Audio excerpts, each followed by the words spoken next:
Welcome to Insider Insights, where we dive into hot topics facing the financial services industry. Today, we're excited to have with us Deb DuPont, Assistant Vice President of Institutional Research and Workplace Benefits Research at LIMRA and LOMA, and Pat Leary, Corporate Vice President of Workplace Benefits Research at LIMRA and LOMA, to discuss the importance of financial wellness programs in the workplace benefits space. Hey, Deb, good to see you today. Morning, Pat. How are you? Doing well. And that's a good segue. We're here to talk today about financial wellness, right? So that there's a lot of stuff going on around financial wellness and other types of wellness. And so what we want to do today is have a conversation around financial wellness. And I think there's probably a few different topics that we can explore here, like, talking about the need for financial wellness. Definitely want to share some of the research that we've been doing around financial wellness, and then really get into some workplace stuff, right? So talk about, the role that workplace solutions play in addressing the financial wellness needs that are out there. And then, maybe we can wrap up and, for our listeners, talk a little bit, provide some recommendations based on our research and some of our conversations, with our members around this topic. How's that sound? That sounds great. There's a lot to talk about. There is. So maybe we start out with, why is financial wellness, such a hot topic, right? So we see a growing need for financial wellness solutions.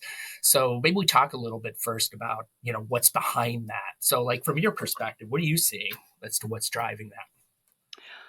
From my perspective, and what we see after looking at wellness pretty deeply for the past couple of years, is that wellness represents a convergence of a number of forces that are already in play. So, since the pandemic, for example, we're dealing with a vastly different workforce. We're dealing with some vastly different social dynamics and interactions than we had before.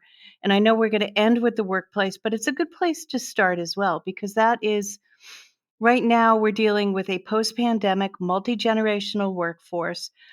Consumer products, consumer goods, how we access products and goods have changed dramatically over the past decade, and even more so since the pandemic.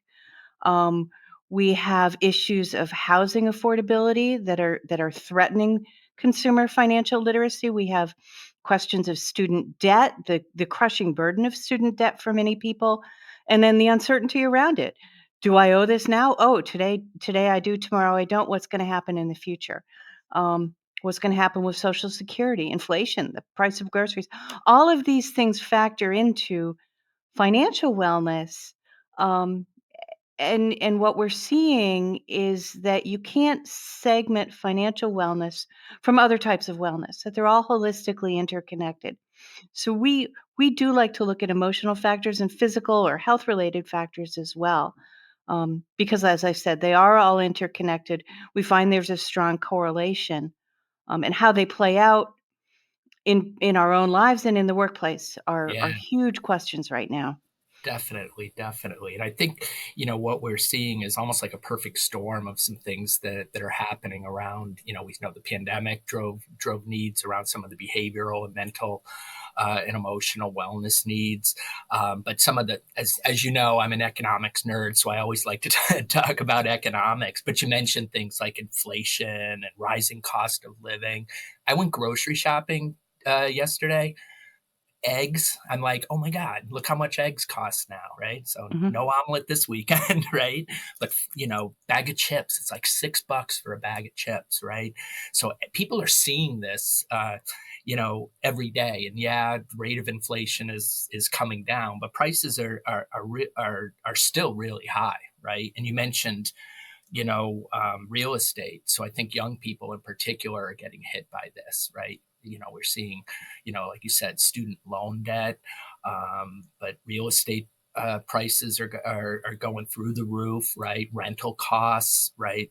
So some of the things that I've seen is that, research around younger workers and younger consumers is, they feel that the American dream is now out of reach, right? And so, they can't afford a home and can't afford to build, for their future around some of these things. And so it's putting that added pressure uh, on them. And like you said, it has an impact, and they're interrelated. So I know we're going to get into some of the detailed research around this, but just to, I'm also a simple guy. I always try to get stuff to say it simply, but some of the stuff that I've talked about, it just increases people's stress, right?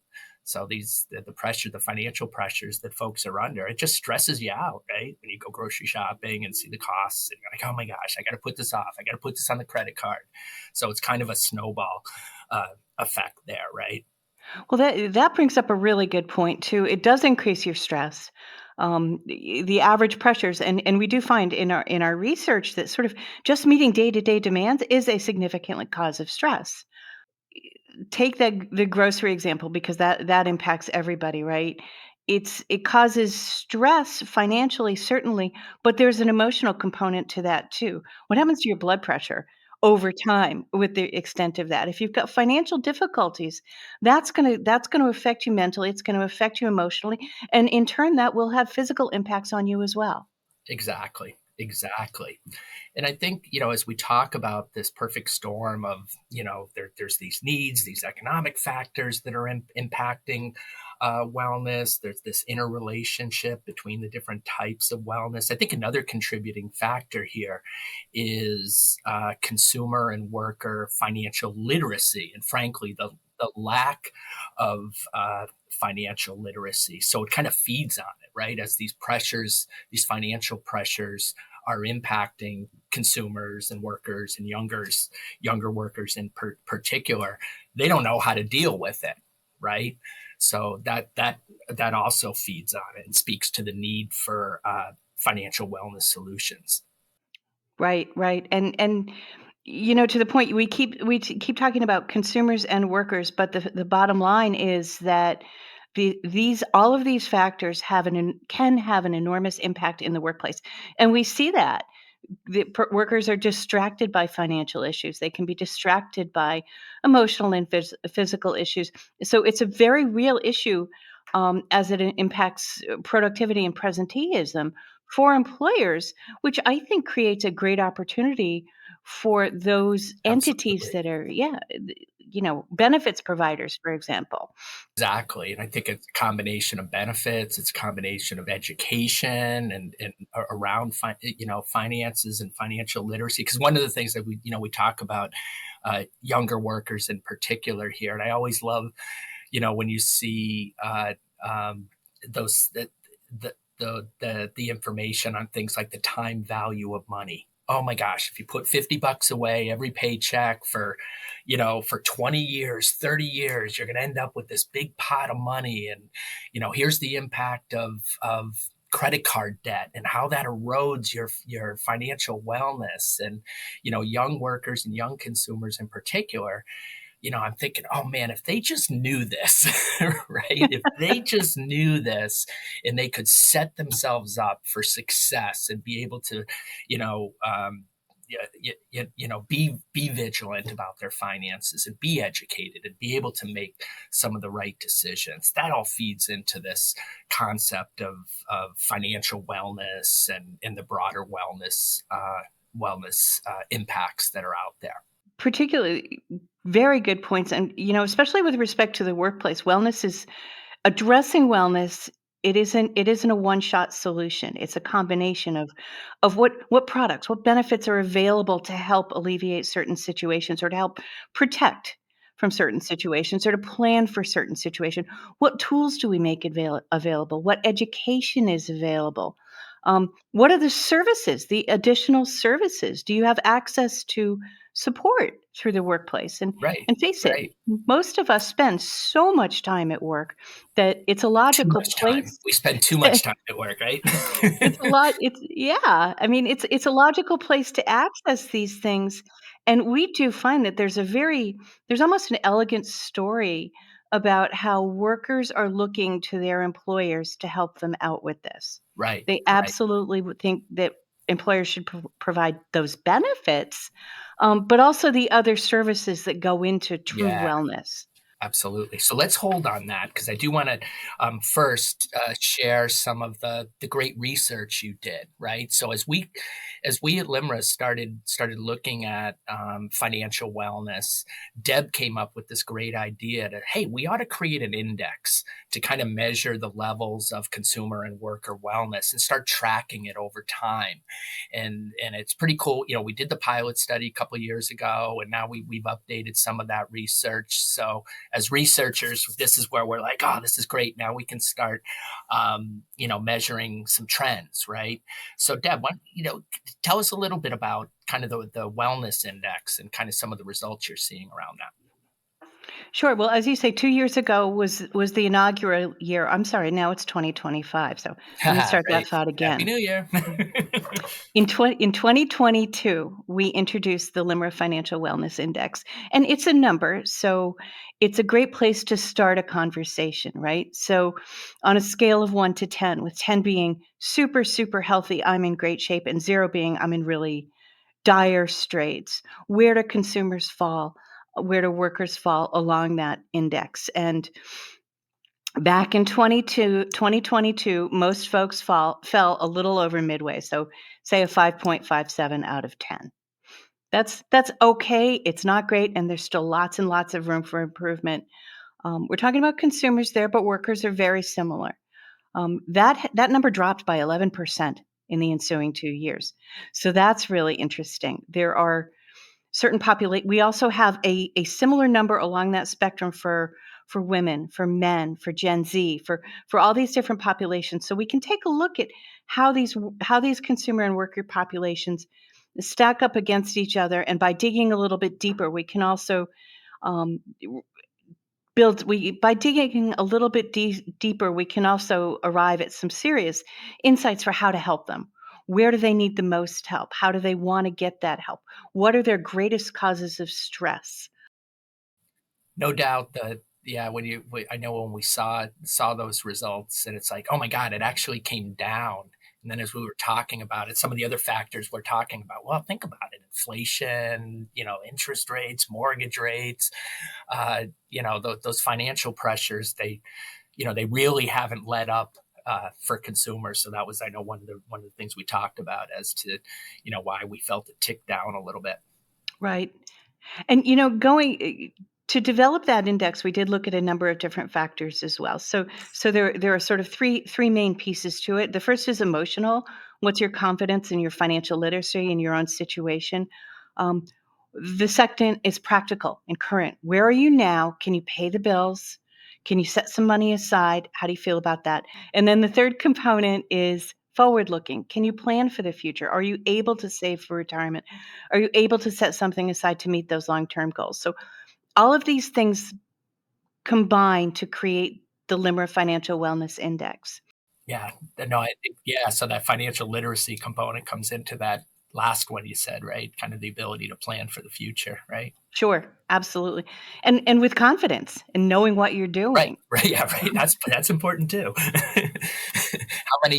How many people are throwing money into Bitcoin and Mhm. other things, trying to make a quick buck, or watching, the TikTok videos of, hey, here's how you pay off your mortgage in a year. It's like, oh boy, Right. oh boy. Well, and that's the interesting thing about confidence indexes too, is sometimes you have to take them you need bigger context if you're Yeah, if you're yeah. looking at confidence, because certainly false confidence is a thing. The Lake Wobegon effect, where all of the children are exceptional and all of the women are good looking. That's right. That's right. So where does false confidence come in? But anyway, to look at that wellness number, we also look at emotional wellness, and we look at physical wellness, not quite as deeply, but there's such a strong correlation there. And financial wellness over the past 2 years actually dropped almost twice as much as physical wellness and emotional wellness. Wow. So that says something to those factors that we've talked about that come into all of this create like an unhealthy soup, for example, Right, an right. unhealthy soup for financial wellness. Yeah, and I think it was interesting again to see those trends and kind of see how it's moved over time, and a lot of it makes sense. But I think there's, you know, yeah, maybe we shift gears here a little bit and circle back and talk more about the workplace and kind of the role that workplace solutions can play in helping workers address their financial and related wellness, and hopefully bump up those scores, right? Right.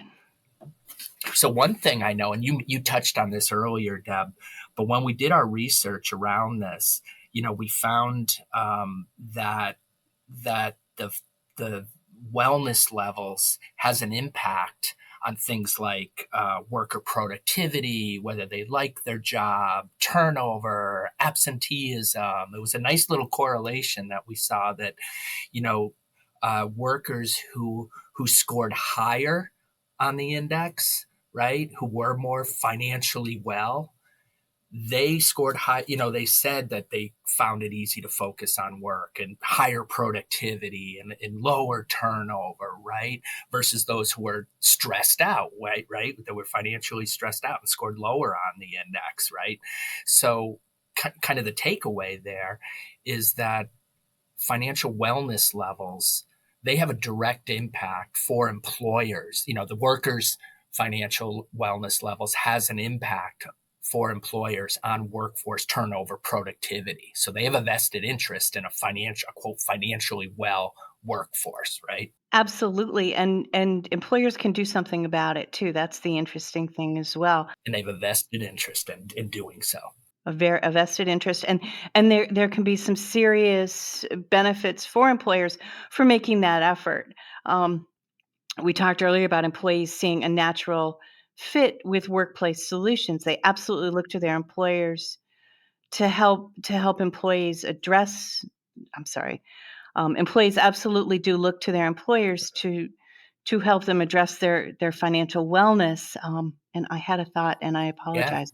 No, I It's got like a stat. I blown came right out of I my came armed. mind here. I have one. I came armed with a couple of stats around there. Good, Hey, good. great minds think alike. But yeah, to your point, there's definitely a demand from the workers. So let me throw a couple stats out. So half of workers say that employers should offer programs to address financial stress. But get this, that jumps to 79% for workers who are highly stressed, right? So they're looking Right. for programs. Another stat, 70% of workers say their workplace benefits contribute to their overall levels of financial wellness. So they help improve it. So it's not just, we're going to get into more solutions here in a sec, but it's not just about like the education and some of this wellness things, but there's other products and other benefits that contribute to workers' financial wellness levels. So we think of retirement savings plans, we think of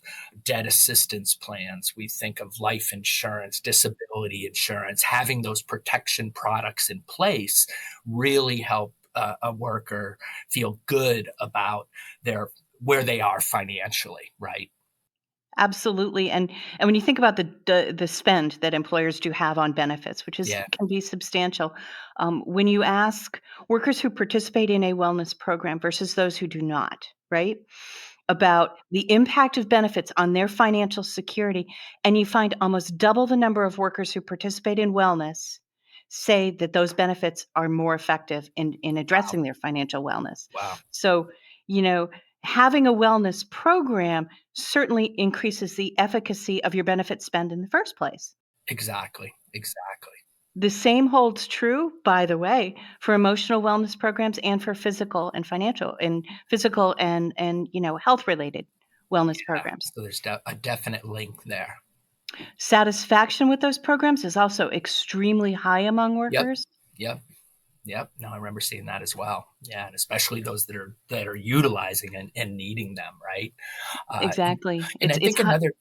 No, I was just going to say, I think another important point, you touched on it a little bit earlier here, is that when you look at, and keep me honest here, Deb, but a lot of the financial pressures in particular they are higher among middle market and lower income workers as opposed to affluent, which kind of makes some sense there, Hmm. right? So at the same time, that group of workers, they are less likely to have a personal financial advisor or agent, right? As retail agents and advisors tend to focus on mass affluent and affluent consumers. So the workplace is like just like, oh my God, that's a natural source of a resource for them or for education and products and services around these needs. Absolutely, without a doubt. It's your older workers and your older workers and consumers and your higher income workers and consumers who certainly do fare a little bit better on the financial wellness indices, all other things being equal, but are much more likely to have that financial advisor where your younger workers who want advice, they're They do. crying for Yeah. advice Yeah. and guidance. And you don't want them going to TikTok, right? Right. Or whether they even can. I know, right, right. All right. Well, let's wrap up here and talk about, we talked about kind of why there's this growing demand and need, some of the factors that are driving that, lack of financial literacy among consumers and the impact on young people. Talked a lot about our index and kind of teed up some of the workplace and why that's a really good place for folks to get solutions to help address their needs. So let's wrap up and share some thoughts we have based on our conversations with our members. Some recommendations for carriers, advisors, and others who are looking to tap this opportunity at the workplace. Okay. Well, first I think integration with benefits is key. Yep. And when we talk to workers, they're so open to getting this wellness advice from their employers and from their benefits advisors Yep. or their benefits providers. So Right. so if you're a company who's already supplying benefits, whether that's an insurance protection or a retirement plan or something, you're two steps along the way to helping both your employer and your employee customers. Um, I think we need to again consider that it's the four pieces that we've talked about. It's services, it's products, tools, and education. To some degree, it might be personal advice, but there are other ways to enjoy and employ economies of scale in reaching large employee populations with wellness solutions. Yeah. I think another thing you're getting to there, Deb, is not looking at solutions, providers looking at solutions kind of one at a time, and Right. kind of thinking of it as kind of a holistic view of the worker, right? And meeting their needs, right? So it's not just going in and offering a retirement plan and that's it. It's not just going in and offering, a voluntary critical illness plan. It's kind of stepping back and say, what are the holistic needs of the workforce? And I think another thing is, how does an employer and the providers know? So I think another recommendation is to really understand the workers, right? And do data driven insights to really identify where those needs are, right?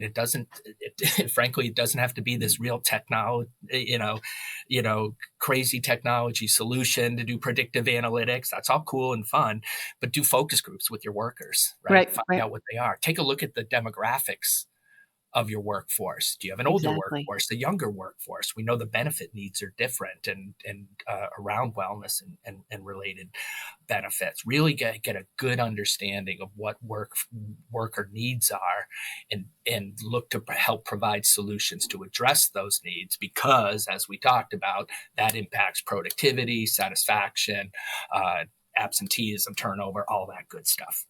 Right, and I think one word that providers, employers need to keep in mind is engagement. Engaging people in these solutions. Engage the opinion leaders in an organization. Engage the team leaders in helping to both communicate and implement Solutions and projects and products. Yeah. That's a great point, because I know one of the things that I would always talk about coming out of the pandemic, as the world of work really changed, I said it, boy, this is a real opportunity for employers to step back and reimagine their value proposition to their workforce and really make workplace benefits part of the conversation. Don't just do once a year enrollment season and say, okay, everything's jammed into this 1 month in October or November, right? Make it part of the conversation throughout the year, right? And that way people are educated, informed. So when they do select some of these products and services, they know what they're, like, as we've been talking about, they'll know they can make informed and better decisions. Make wellness part of the culture. Exactly. Because as we talked about, employers have a vested interest in a financially well workforce. And who better to help them than their benefits providers? Exactly. Because we know workers trust them. Exactly. All right. So, why don't we wrap on that? I think hopefully everybody listening in has had we provided some good background information on financial wellness, why there's a need out there, some of the drivers behind it, financial wellness index. So definitely check that out for LIMRA members. Go online and download. Deb has done a great job producing a whole series of collateral materials around the wellness, around the financial wellness index. And we wrapped up talking about recommendations for carriers and advisors. So hopefully folks can get some ideas and start delivering on this need, because there definitely is an opportunity. Great. Thank you. All right. Thanks, everyone. Thanks for listening to LIMRA's Insider Insights podcast series. To hear future podcasts, subscribe at limra.com/podcast.